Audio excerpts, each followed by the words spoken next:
Le 4 quarts politique de la semaine, votre émission du dimanche matin, analyse, décryptage, commentaire avec Brigitte Fanny Cohen, journaliste spécialiste des questions de santé à France 2 d'abord puis à BFM, Richard Licia, éditorialiste au quotidien du Médecin, Denis Charbit, politologue. Au menu, les vaccinations, la course contre la propagation, le modèle israélien, les émeutes au Capitole et la crise de la démocratie américaine. Et nous commençons avec vous, Brigitte Fanny Cohen, bonjour. Bonjour. Je rappelle que vous êtes l'auteur aussi d'un livre, Demain tous infertiles, coécrit avec le professeur Stéphane Droupi, est paru aux éditions First. Oui. Alors juste une petite précision, je ne suis pas journaliste à BFM. Je présente un programme court qui s'appelle La Minute Santé de l'Observatoire de la Santé et il est diffusé sur BFM et BFM Business, mais je ne suis pas journaliste de BFM. Très bien, la précision est faite. Alors, amplifier, accélérer, simplifier. Le gouvernement va remettre va du moins remanier, a déjà remanié son plan de vaccination. Donc, on vise 1 million de personnes d'ici fin janvier. Le vaccin est sûr, il n'y a pas d'effet secondaire. 6 centres de vaccination ont été ouverts pour chaque département. Le consentement écrit n'est plus requis, le consentement oral suffit. On vise donc 1 million, mais apparemment, on approche maintenant des 100 000 d'ici la fin du week-end. On va voir si on va tenir, si le cap sera tenu après des jours et des jours de lenteur. C'est une vraie remontée, c'est une vraie montée en puissance de la vaccination, Brigitte Fanny Cohen. Alors oui, on a eu déjà l'impression qu'on avançait à la vitesse d'un escargot. Et puis, après un certain nombre de critiques adressées au gouvernement, on a l'impression que la machine s'emballe, la machine de la vaccination s'emballe et qu'on est parti pour vacciner. Alors, il y a, on ne nous a pas donné de véritables explications, je ne sais pas si vous êtes d'accord là-dessus, à ce retard de plusieurs jours. Est-ce que c'est parce que très naturellement, l'opinion il y a une défiance? Est-ce qu'il y a une réticence au vaccin en France? Si on en croit les sondages, les derniers sondages, oui, il y a une partie des Français qui est encore réticente à cette vaccination. Au dernier sondage, quand même 56% des Français se disaient prêts à se faire vacciner. Donc c'est un peu mieux que le sondage précédent où la majorité, il y avait quand même une petite majorité qui disait que non, elle avait des réticences et elle ne voulait pas se faire vacciner. Donc c'est mieux qu'avant. Mais il y a encore 44% de personnes qui sont opposées à cette vaccination. Alors, j'entends parfois et je lis parfois que ces Français sont des anti-vax. Pas du tout. Pas du tout. Ils ont juste des doutes. Ils sont inquiets. Il ne faut pas considérer ces Français comme des anti-vax. Ce serait d'ailleurs faire le jeu de l'idéologie anti-vax. La France n'est pas anti-vax. Ce sont des gens qui, pour la plupart, ont fait vacciner leurs enfants pour les vaccinations obligatoires, qui eux-mêmes sont vaccinés contre la polio, le tétanos, etc. Mais ils ont des questionnements. Nous sommes dans une crise sanitaire inédite, accompagnée d'un stress qui aussi est inédit au niveau d'une population. On a décompté, je vous le rappelle, tous les jours à la télévision les décès. Et maintenant, un vaccin arrive sur le marché et arrive plus vite que d'habitude sur le marché. Donc, il y a un questionnement. Et on ne peut pas... on doit rassurer. Je pense qu'on doit rassurer les Français et ça passe par une information claire, une information efficace. Il faut qu'il y ait un respect aussi du partage de l'information avec l'ensemble des Français pour donner confiance. C'est important. Vous avez le sentiment que la prise de conscience est faite aujourd'hui dans l'opinion ? comment dire, je pense que la confiance, d'abord, elle n'est pas totale. Quand on voit, par exemple, ce qui se passe en Israël, les Israéliens vont se faire vacciner en confiance. Ils sont contents d'aller se faire vacciner. Et on le voit, par exemple, quand il reste des doses de vaccins le soir dans des centres de vaccination et qu'il y a des appels à la radio pour des personnes qui ne sont pas prioritaires, il y a du monde qui va se faire vacciner le soir. Chez nous, il y a une réticence parce que la confiance n'est pas encore complètement instaurée sur le vaccin. Donc, il faut expliquer ce vaccin. Il faut expliquer aux personnes ce que c'est qu'un vaccin ARN. Il faut expliquer à celles qui craignent que le génome, le patrimoine génétique soit influencé par ce vaccin, qu'il n'en est rien. Il faut expliquer tout ça. Il faut qu'il y ait une communication claire sur ce vaccin. Alors, communication claire, il faut que les gens comprennent aussi. Il a été dit que la deuxième dose interviendrait après 6 semaines et non pas 3 semaines comme c'était prévu. Est-ce que ce délai va être plausible, va être efficace? Alors, ce qu'il faut savoir, c'est que le vaccin Pfizer-BioNTech, celui qui est disponible en France actuellement, a fait l'objet d'essais cliniques dans lesquels la deuxième dose intervenait au bout de 3 semaines environ, entre 21 et 28 jours. Donc maintenant, un certain nombre de pays, dont la France, pour des raisons logistiques, demandent à ce que la deuxième dose soit donnée plus tardivement. Les études n'ont pas été faites dans ce contexte-là. Maintenant, les autorités sanitaires en France pensent que le vaccin sera quand même efficace avec un délai plus long entre les 2 doses. Je rappelle quand même que et Pfizer et BioNTech ont publié des communiqués pour dire attention, nos protocoles ont été réalisés avec une deuxième dose à 3 semaines. Alors il y a maintenant, pour que les gens comprennent bien, parce qu'il y a une inquiétude autour de ça, ce variant, le variant anglais ou sud-américain, sud-africain, sud-africain, pardon. Il est totalement incontrôlé, on ne sait pas très bien, il est plus contagieux et en même temps moins dur. Est-ce que le vaccin Pfizer est efficace contre ce nouveau variant? Alors, ce vaccin Pfizer semble efficace contre une des mutations clés des variants britanniques et sud-africains du coronavirus. Donc, ce sont des travaux qui ont été réalisés et publiés par le laboratoire Pfizer-BioNTech. C'est-à-dire que les personnes qui ont reçu ce vaccin développent des anticorps, arrivent à neutraliser ces nouveaux variants.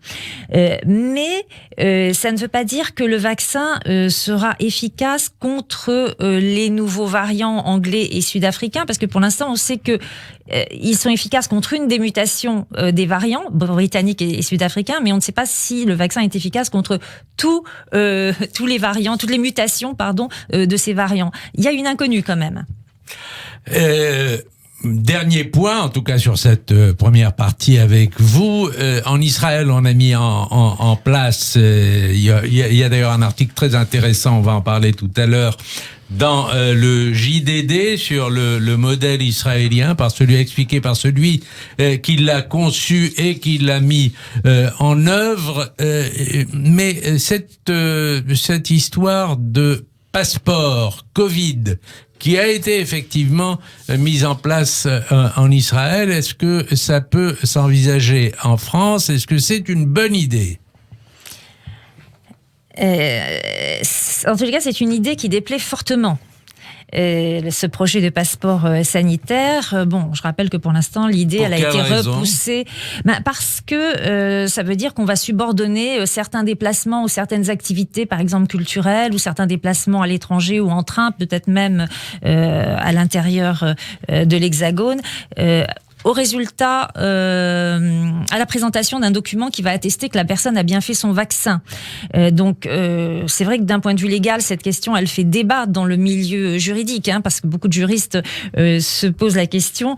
Et certains estiment d'ailleurs qu'il n'y aurait pas d'obstacle juridique majeur à créer ce passeport sanitaire. Mais du point de vue des libertés, du point de vue des données de santé, du point de vue du secret médical, est-ce que vous voulez ouvrir votre passeport sanitaire, par exemple, devant un douanier, ça pose quand même quelques questions, quelques interrogations. C'est le contrôle qui est mis en cause, quoi. Et ça voudrait dire aussi qu'on obligerait à la vaccination les Français, si les Français veulent voyager, se déplacer ou avoir des activités culturelles. Ça serait une forme d'obligation vaccinale, alors que le gouvernement a bien dit que ce vaccin ne serait pas obligatoire. Alors, restez avec nous, Brigitte Fanny Cohen. On va faire une pause et le 4K revient dans un instant et nous rejoindra Richard Licia, éditorialiste au quotidien du Médecin. Le 4K politique de la semaine revient. Richard Licia, bonjour. Richard Licia, vous êtes avec nous ? Oui, je suis avec vous, vous m'entendez ? Absolument. Eh bien, je rappelle que vous êtes éditorialiste au quotidien du Médecin, mais que vous êtes aussi un excellent spécialiste des États-Unis. Et on va parler des deux sujets avec vous. D'abord de la situation sanitaire en France et aussi de ce qui se passe en Amérique, qui est une autre forme de virus qui attaque la démocratie américaine. Alors on commence par la situation sanitaire en France. Est-ce que les polémiques sur la vaccination étaient à vos yeux justifiées ? Est-ce qu'on a eu raison de s'alarmer ? Parce que, c'est vrai, il y a eu un temps de retard au départ de cette campagne de vaccination. Manifestement, les autorités n'y étaient pas prêtes. Mais ce que je veux dire, c'est que accabler le gouvernement, l'exécutif de critiques ne résout pas le problème. Le Covid est un problème politique. C'est aussi un problème géopolitique. Mais c'est avant tout un problème médical. La médecine est une science qui n'est pas exacte. C'est une science empirique. On procède en médecine par expérience, par essai, et puis on trouve. Alors il faut du temps. Et ce temps-là, eh bien, j'admets que le gouvernement l'a perdu. Il rattrapera peut-être ce temps. Mais il est trop tôt pour faire un bilan de la vaccination qui a à peine commencé.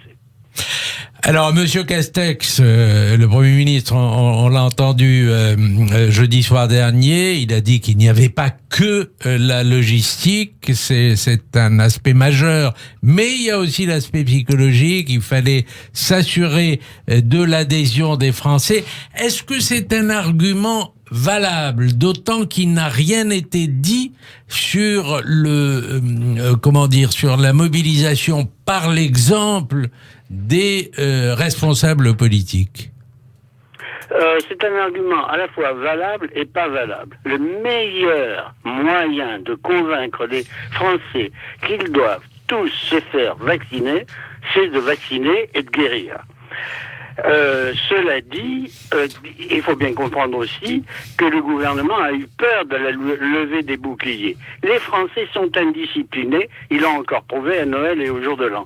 Les Français ne veulent pas se faire vacciner en majorité. Il fallait bien tenter de les convaincre. Je crois que le gouvernement a eu tort de ne pas essayer de les convaincre par l'expérience, en leur montrant que c'est bon de se faire vacciner. Voilà où est son tort. Cela dit, moi je pense qu'on peut rattraper le temps et j'espère qu'on le fera. Alors, vous avez le sentiment que c'est bien parti maintenant Monsieur Castex disait... C'est compliqué. Je vois mon cas personnel. Je suis une personne qui mérite de passer parmi les personnes prioritaires et je ne sais toujours pas. Il paraît que ce sera annoncé le 18 janvier, qui n'est pas loin, nous sommes d'accord. Mais où, à quel endroit, de quelle manière? Est-ce qu'on va prendre des pauvres vieux pour les mettre à la queue leu-leu, les laisser debout pendant des heures pour qu'ils se fassent vacciner? Ou est-ce que vous allez avoir un rendez-vous comme chez le médecin? Pourquoi? ne pas utiliser les pharmacies qui, pour le vaccin contre la grippe, fonctionnent extrêmement bien. Pourquoi obliger éventuellement les patients à aller voir leur médecin généraliste, qui est quand même compliqué, qui est une procédure, il faut un rendez-vous, il faut attendre.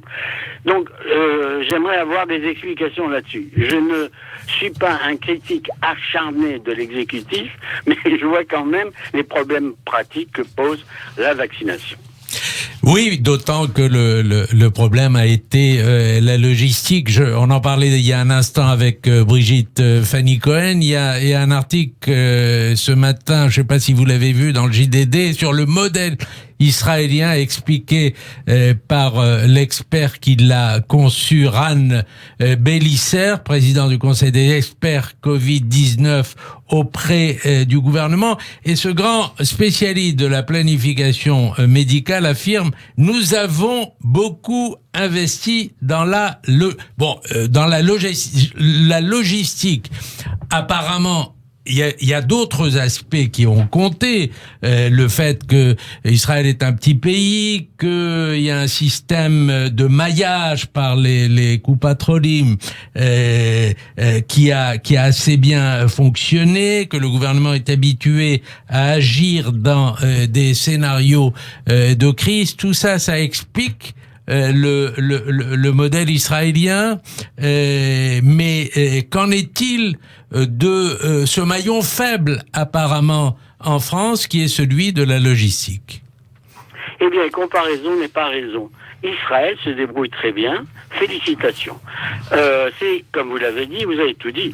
Comme vous l'avez dit, c'est un petit pays qu'il est peut-être plus facile, sur lequel il est facile de faire un maillage. Il y a peut-être aussi beaucoup de volontaires, beaucoup de gens, plus qu'en France, qui veulent être soignants, qui veulent vacciner les gens. Je ne peux pas vous dire. Tout ce que je sais, c'est que depuis des mois maintenant, nous en sommes à comparer la France avec l'Amérique, avec la Grande-Bretagne, avec l'Italie, avec l'Allemagne. Alors il y a les bons, il y a les mauvais. Où nous situons-nous? On ne sait pas exactement. Moi, je crois que il faut être un tout petit peu optimiste et que, au fond, nous, Français, ne nous situons pas trop mal. C'est sûr que l'indiscipline a causé une nouvelle vague en ce début de janvier. C'est sûr que les problèmes sont très aigus, très sérieux, très graves. Mais en même temps, le gouvernement n'est pas seul. Il est obligé de tenir compte de l'avis scientifique. Il ne peut pas procéder comme si il ne s'agissait que de prendre des décisions politiques. Alors, si ça marche bien en Israël, très bien, essayons d'imiter cet exemple, mais cessons de nous comparer, essayons de nous en sortir tous, unanimement, qu'il y ait un peu d'unité dans ce pays. Je crois que c'est ça qui lui manque le plus. De dignité, et aussi peut-être, je ne sais pas ce que vous en pensez, est-ce qu'il ne manquait pas à ce plan du gouvernement, un plan remanié sur la vaccination qui est assez complet et qui paraît donner des résultats, puisqu'on parle de 100 000 vaccinés d'ici la fin du week-end. Est-ce qu'il ne manquait pas un élément d'engagement par l'exemple? Pour quelle raison est-ce qu'on n'a pas mis en avant on cherche une explication, simplement.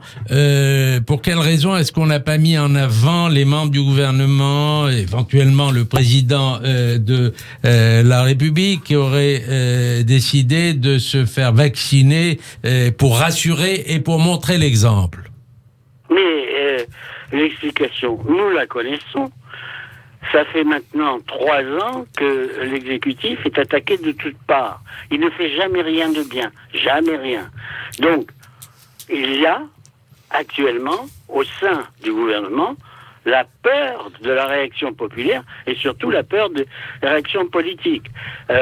Encore une fois, l'épidémie, la pandémie, c'est un problème géopolitique, c'est un problème aussi de politique intérieure. Nous sommes déjà en phase électorale, tout le monde prépare sa campagne. J'écoutais encore France Info ce matin, il y avait un maire de je ne sais plus quelle ville, Saint-Étienne, qui a déclenché un bombardement à boulet rouge contre le gouvernement. Mais arrêtons, à quoi ça sert ? Ça sert seulement à une chose, à essayer de dire que ce gouvernement est nul et qu'il doit disparaître. Il ne disparaîtra pas avant 2022. Alors il vaut mieux s'occuper du Covid que de s'occuper du gouvernement. Voilà pourquoi le Premier ministre, le Président de la République, le ministre de la Santé ne sont pas allés se faire vacciner devant tout le monde. Ils avaient peur qu'on dise « Ah mais eux ils sont jeunes, ils auraient pu attendre ». Eh oui.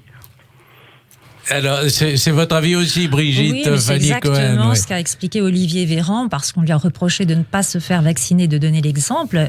Il n'a pas l'âge de la vaccination. Il a dit, mais ce serait un passe-droit, ça serait considéré comme un passe-droit et ça ne serait critiqué que d'être vacciné avant les autres. Remarquons quand même que le pape François, qui a l'âge d'être vacciné, donne l'exemple en disant qu'il va se faire vacciner, lui, un certain... Et la reine d'Angleterre, La reine d'Angleterre, qui a l'âge, et son mari se sont fait vacciner. Donc c'est vrai que la question de l'âge est très importante. Son mari est centenaire. Oui. Alors, ce qu'on peut remarquer quand même, c'est qu'en France, les soignants de 50 ans et plus peuvent se faire vacciner. Et sur les réseaux sociaux, ils donnent l'exemple d'une façon formidable. On les voit, des grands noms de médecine, de grands professeurs de médecine, des médecins peut-être moins connus aussi. Ils sont tous en train de prendre des selfies, des petites vidéos et de montrer qu'ils se font vacciner. Donc là, c'est aussi un bon exemple. Le gouvernement se donne jusqu'à l'été pour maîtriser l'épidémie. Ça vous semble tenable, Brigitte ?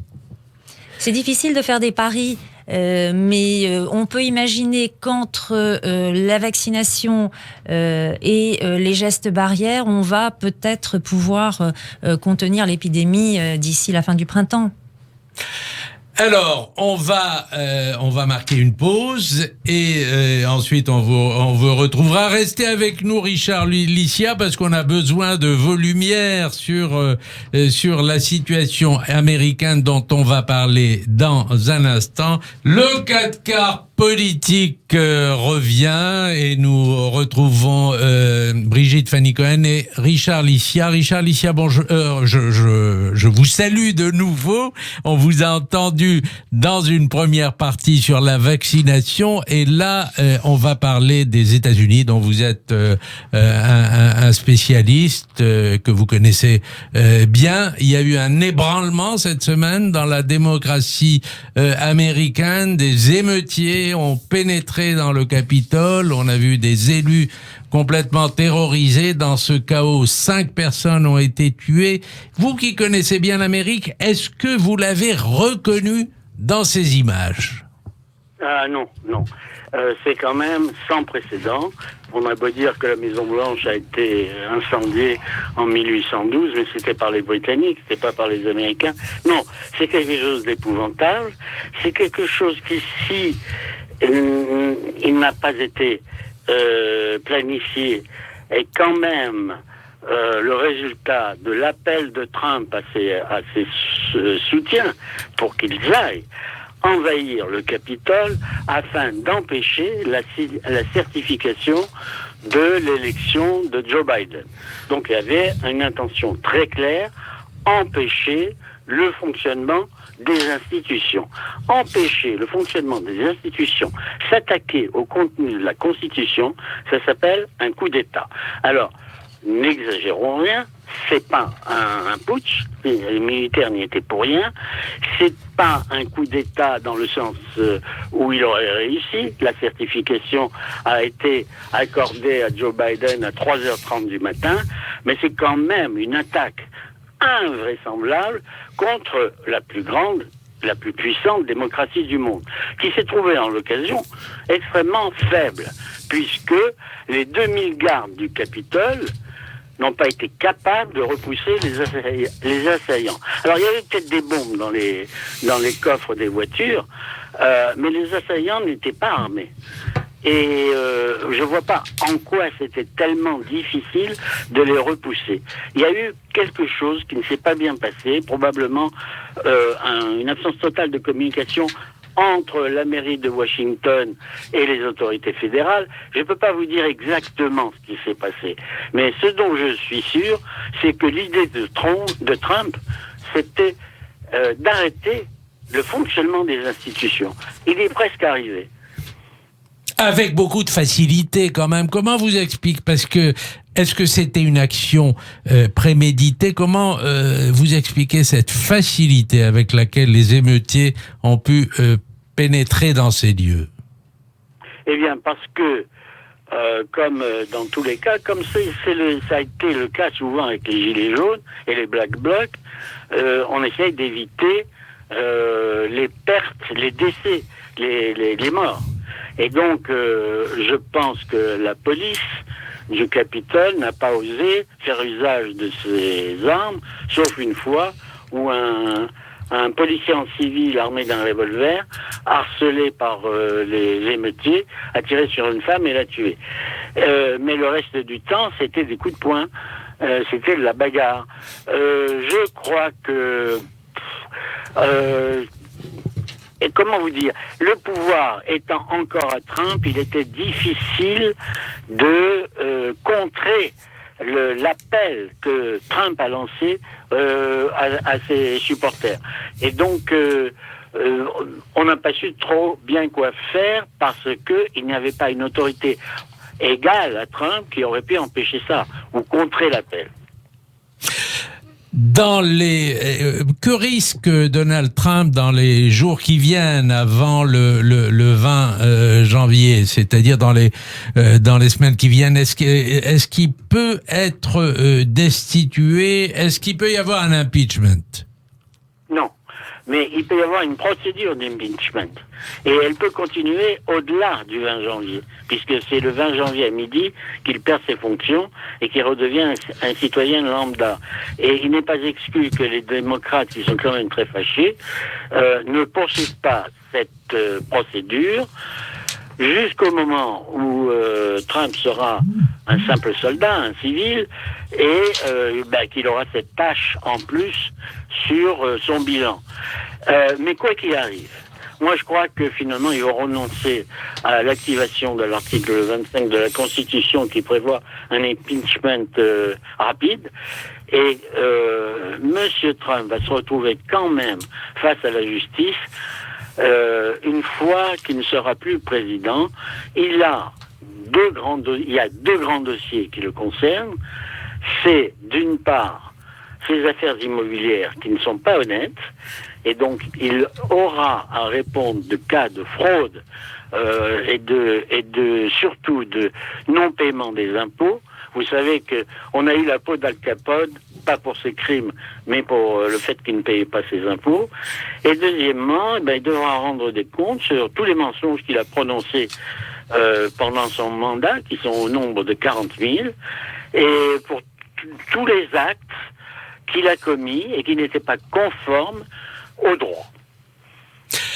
Alors Richard Alicia, les institutions, je ne sais pas si vous serez d'accord là-dessus, les institutions américaines ont quand même tenu, mais l'état de division du pays est terrible et risque de perdurer. Est-ce que Joe Biden va arriver à recoller les morceaux et à faire en sorte que l'Amérique retrouve un peu ses esprits? Ce n'est pas sûr du tout. Comme vous l'avez très bien dit, l'Amérique va rester profondément divisée. Le clivage est énorme. C'est une fosse sismique. C'est San Andreas, en Californie. C'est l'endroit où il y a les pires tremblements de terre. On ne peut pas convaincre les soutiens de Trump, qui sont une très forte majorité, comme l'a démontré l'élection présidentielle. On ne peut pas les convaincre par le verbe seulement. En revanche, on peut leur montrer en 4 ans que leur situation économique et sociale s'améliore. Et pour ça, il faut faire de gros efforts, il faut lancer des plans, ce que Trump ne voulait pas lancer. Des plans en faveur des plus pauvres, des plans en faveur des gens qui ont perdu leur emploi, des plans de création d'emplois, une dépense énorme, un déficit budgétaire qui va encore s'aggraver, mais enfin c'est un petit peu la même situation qu'en Europe. Il faut lancer des grands plans économiques de redressement des États-Unis. L'Amérique a les moyens, plus que l'Europe. Et Joe Biden n'est pas Sleepy Joe, ce n'est pas quelqu'un qui dort.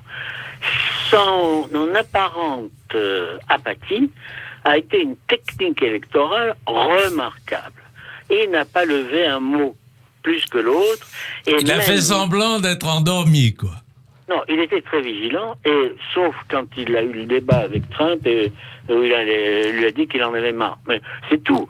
À part ça, il a attendu son heure. Et finalement, comme vous l'avez très bien dit, on cherche le mot, les institutions ont tenu. Ils ont tout cassé au Capitole. Ils n'ont pas extirpé du Capitole la foi, la conviction, le credo démocratique qui existe et qui nous fascine tous. Ils n'ont pas tué Tocqueville, si j'ose dire. Et dans ces conditions, Joe Biden et Kamala Harris, parce que le projet, il est double. Comme vous le savez, Joe Biden, probablement, ne se représentera pas dans 4 ans. Et la candidate du Parti démocrate, ce sera une femme, une noire, encore jeune. Et tout est à faire, tout est possible. Mais bien sûr, ça ne veut pas dire on va convaincre les supporters de Trump aussi facilement. En revanche, le fait qu'il aura des problèmes judiciaires, qu'on le présentera comme il est, qu'on lui fera faire la paperwork, vous savez, le calvaire qu'a subi le pauvre Dominique Strauss-Kahn, eh bien, l'admiration qu'ont pour lui les gens qui disent « Ah, mais quel homme d'affaires admirable, d'ailleurs il est riche, donc il est beau », eh bien, je crois que ce genre d'argument va finalement disparaître. Alors, restez encore avec nous quelques minutes parce que j'ai une toute dernière question pour vous. Sonia Sesnik, bonjour. Merci d'être avec nous. Vous êtes journaliste à la revue Passage, vous êtes américaine, vous avez fait le CFJ à Paris et vous êtes vous êtes, on peut dire que vous vous situez dans la tendance libérale américaine. Vous suivez beaucoup Marc Collet, qui est correspondant du Washington Post à Paris et qu'on a entendu hier chez nos confrères de France Culture. Comment réagit la presse américaine? Vous lisez beaucoup la presse américaine. Oui, la presse américaine, ils sont écœurés, évidemment, par ce qui s'est passé. Et comme tout le monde, on essaie de trouver le bon mot pour le 6 janvier. Et dans l'Économie, je vais vous faire une petite revue de presse. Dans l'Économiste, c'était écrit que peut-être le livre le plus important de la Trump, ce n'était pas Peur par Bob Woodward, ni Le Feu et la Fureur par Michael Wolff, mais c'était un livre qui a été créé par 2 politologues qui a été publié une année dans la présidence de Trump, qui s'appelait Comment la démocratie meurt. C'est ça, c'est la presse américaine, ils ont peur pour la démocratie. Ça va jusque-là. Ça va jusqu'à-là. Et en même temps, il y avait dans le New York Times une interview avec Billy Piper. C'était le bras droit le chef de majorité au Sénat, Mitch McConnell, qui a appelé Trump David Koresh politique. David Koresh, c'est le leader de culte c'est avec lui beaucoup de gens sont morts après dans un siège à Waco, Texas. Donc cela veut dire que Trump il voit la fin venir, il veut amener autant de gens avec lui vers le fond. Mais comment vous expliquez, c'est la même question que je vais poser dans un instant à Richard Licia, pourquoi l'Amérique est-elle fractionnée à ce point et ça remonte à quand? C'est peut-être c'est depuis l'élection de Donald Trump en 2016, peut-être c'est à partir de là, parce que l'Amérique, c'est vrai que c'est polarisé, c'est divisé en ce moment. Mais l'Amérique d'Obama était divisée aussi. Ça, c'est vrai. Richard Licia, votre point de vue sur cette question? C'est un peu une affaire qu'on nous raconte depuis longtemps, qui existe partout, la division entre les villes et les campagnes. entre les gens qui travaillent la terre et ceux qui sont dans les bureaux, entre les intellectuels et les gens près du pratique, du quotidien, du fonctionnel. Moi, je veux bien.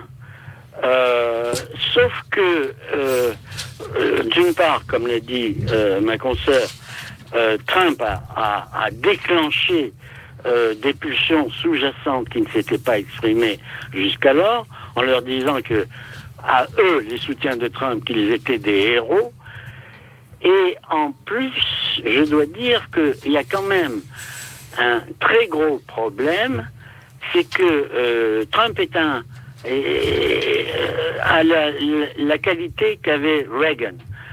Rien ne s'attache à lui. Il peut dire n'importe quoi. Il peut faire n'importe quoi. Et tout est magnifique aux yeux de ses soutiens. De sorte qu'il y a eu un effet boule de neige. Ce qui n'était qu'une vague mauvaise humeur s'est transformé en plan. Ce qui n'était que grognement et vindicte s'est transformé en programme de gouvernement. Un programme négatif, un programme aussi suicidaire.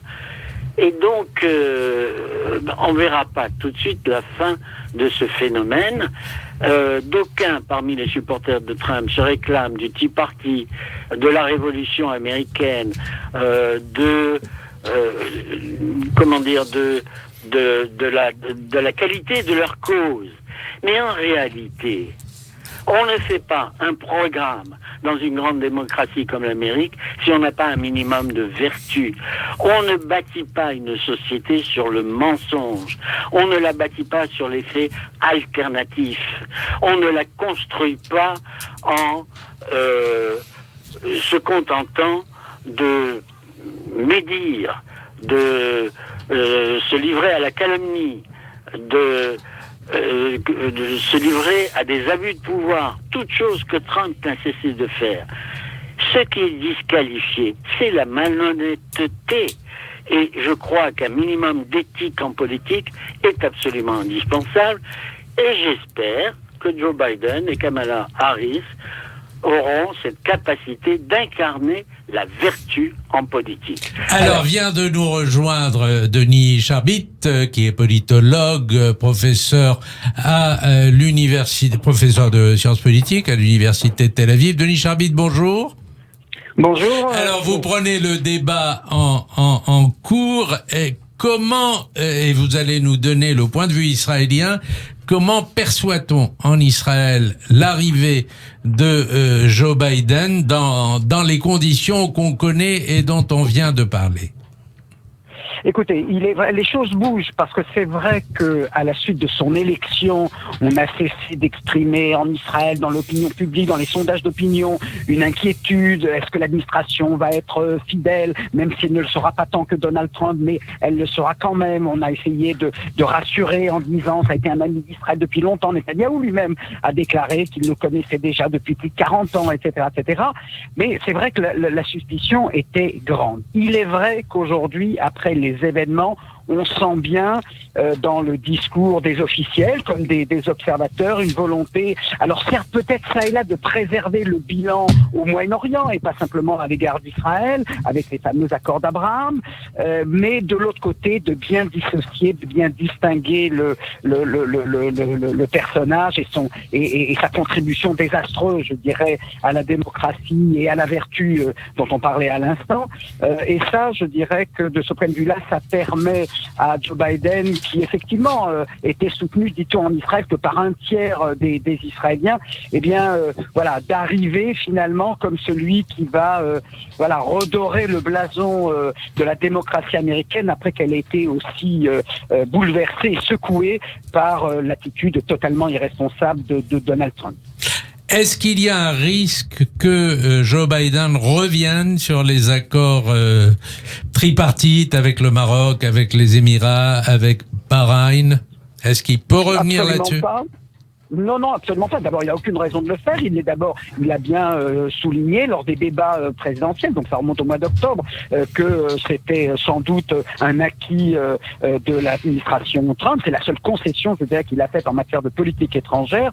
Et je dirais que, au contraire, il ne peut que se féliciter. Bien entendu que lui voudra, non pas, je dirais, si effectivement il considère que ce problème-là est un problème important, voire majeur, il voudra consolider ces accords pour mieux revenir à une discussion avec les Palestiniens. Je n'ai même pas parlé encore de négociation, mais au moins de rétablir une équité entre les parties que Donald Trump avait clairement mise en cause en se définissant comme un partenaire unilatéral de la cause d'Israël et sans accorder aux Palestiniens le moindre intérêt. Donc il y aura un souci de rééquilibrage et je dirais que les accords peuvent être tout à fait, pris en compte pour rééquilibrer encore mieux. Donc, que ces accords ne se fassent pas aux dépens d'une relation à reconstruire avec les Palestiniens, parce que c'est bien de ça qu'il s'agit pour les Américains, c'est reconstruire la relation avec les Palestiniens. Et là, les accords ne peuvent que servir cet objectif-là. Et à cet égard, il n'y a aucune raison de vouloir rompre avec cette dynamique, au contraire. Alors, au-dessus de la pile, il y a quand même le dossier iranien, qui est un dossier qui attend le président Joe Biden à partir du 20 janvier. Et Téhéran a tenté ces derniers jours de pousser son avantage. Comment est-ce que là aussi il y aura une permanence de la politique, ou est-ce que Biden va revenir totalement sur la politique suivie par Trump? Alors, si on se fie aux déclarations de Joe Biden, c'est sans doute le dossier sur lequel il y aura la rupture avec Israël sera la plus manifeste. Je ne dirais pas qu'elle sera forcément affichée, mais en tout cas, elle est manifeste puisque Joe Biden, ne l'oubliez pas, il était vice-président lorsque cet accord a été signé sous la présidence d'Obama. Il y tient également. C'est vrai que la décision iranienne de remonter à 20% l'enrichissement, c'est une manière de préparer la négociation. Il y aura une négociation. Il serait, me semble-t-il, plus utile pour que Biden l'emporte dans cette renégociation de l'accord qu'il ne supprime pas les sanctions, à moins de vouloir montrer carte blanche, à moins de vouloir montrer, qu'il est favorable à une négociation avec les Iraniens. Et je suis pas sûr que dans ce contexte-là, il faille supprimer les sanctions, mais bien entendu dire que si l'accord est de nouveau rétabli, et n'oublions pas, l'accord, c'est pas les Iraniens qui sont responsables de l'avoir rompu, ce sont quand même les Américains qui s'en sont retirés. Donc c'est vrai que la balle est dans le camp des Américains. On verra la stratégie, ou même je dirais la tactique pour y parvenir, mais c'est clair que là-dessus, Netanyahou et Biden ne voient pas les choses de la même manière. Richard Licia, vous êtes d'accord avec ce qui vient d'être dit ? Oui, je suis d'accord, bien entendu. Je crois simplement que le choix est très clair. Ou bien Biden arrive à ramener les Iraniens dans l'accord et qu'on aille au bout de cet accord, c'est-à-dire la durée de l'accord est de 10 ans, on n'en est qu'à 5 ans, donc on peut encore les ramener, et en échange d'un arrêt de l'enrichissement de l'uranium en Iran, ou bien il n'y a pas d'autre choix que d'augmenter les sanctions et peut-être même de faire la guerre à l'Iran. Je ne sais pas ce qui se passe en Iran. Je ne vois pas que Khamenei soit prêt à faire des concessions. Mais je crois aussi que quand même les Iraniens sont désespérés. C'est d'eux que doit venir le premier signe. Ce n'est pas de l'Amérique, ce n'est de personne d'autre. Ils doivent, eux, tirer profit de l'élection de Biden. Et Biden n'est pas dans la position de faire le premier pas. Il faut qu'il y ait un signe. Mais bien sûr, dans le secret, dans la confidence des contacts diplomatiques, on peut arriver à dégager un certain nombre de principes. Je ne désespère pas, mais l'enjeu est énorme et le risque de guerre existe toujours, il existe encore.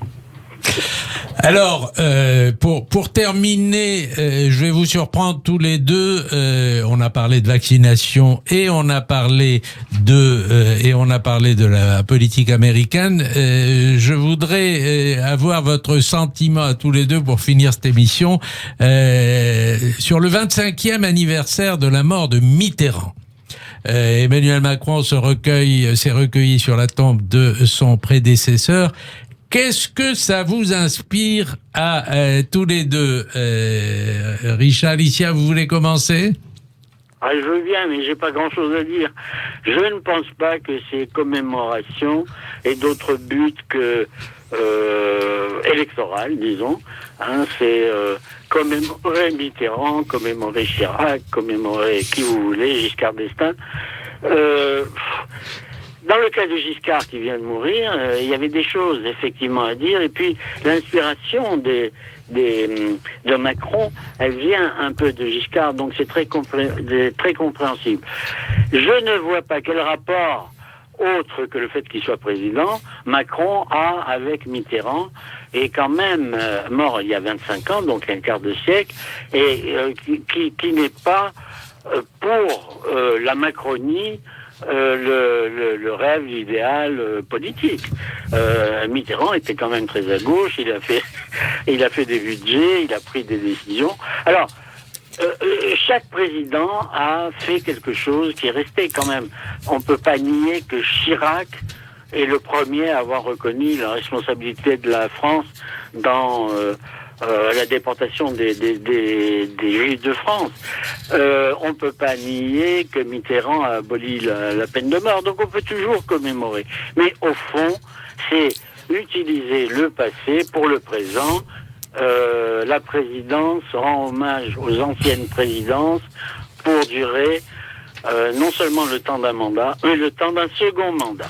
Denis Charbit, vous avez 2 minutes, désolé pour cet exercice.